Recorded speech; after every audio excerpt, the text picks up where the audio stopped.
Hey, it's Bonnie Lehue, single, saved, and celibate, and worth the wait members. Um, I posted earlier and I asked a question. Did you ever feel like God was rejecting you because He didn't send you a husband? Have you ever been angry at Him because He took too long? And I got a few responses. And I kind of want to be honest and tell the truth. But before I do, let me just say this because this popped into my head earlier. The more we are blessed with, the more we are responsible for. Because to whom much is given, much is required. So when you ask for that husband, that marriage, that family, those children, you're going to be responsible for that. And so with every blessing comes responsibility. Blessings are work to maintain. And I think we don't need to lose sight of that, because we all think, oh, it's going to be the honeymoon. That's what you think about. The honeymoon, the wedding day, somebody to talk to, maybe somebody to help you pay your bills. I mean, you think of all those things. Oh my goodness, what am I going to wear to the wedding? Hugging, kissing, being close to them, telling them all your intimate secrets and all the things in your life, and him telling you his. And that's what we think about. And there is a honeymoon.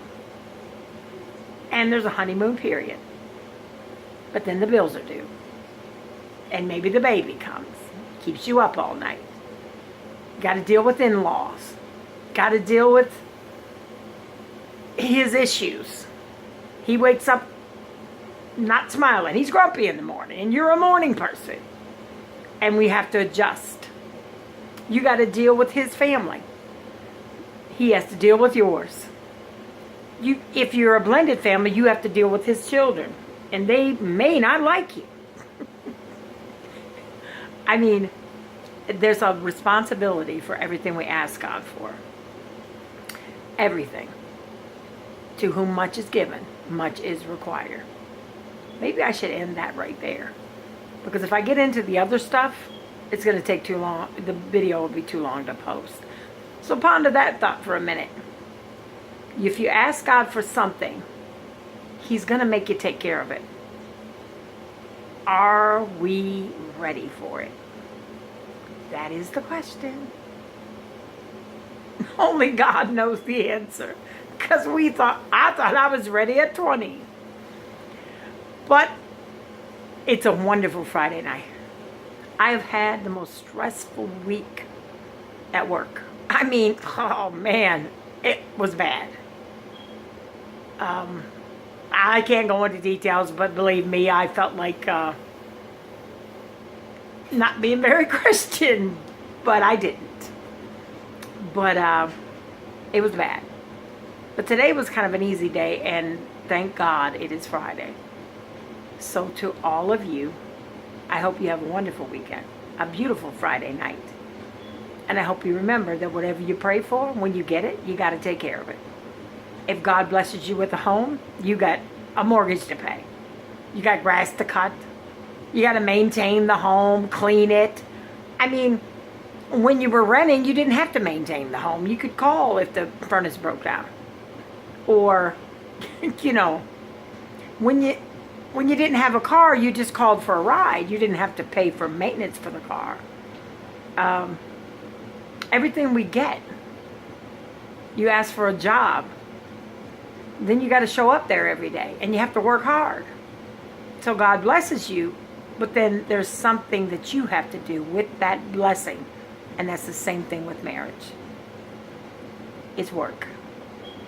Two people who are from two different homes, two different backgrounds, and no matter how much you have in common, you're still two different people, are going to become one. Except for that cause, a man leaves his father and mother and cleaves unto his wife, and she cleaves to her husband. Well, cleaving takes a while. Some people don't got it right and end up getting divorced years later. But if you do it God's way, that won't happen. Because somebody, if both people want it and both people put God first, it's going to work. That's all there is to it. But you got to make sure who you're choosing or who you're allowing to choose you. Have a nice Friday. And I got another video to post because I got something to talk about. But I don't want to put it on this one. I kind of gave you a taste of it. Blessings. Take it from Miss Bonnie. Every single one of you.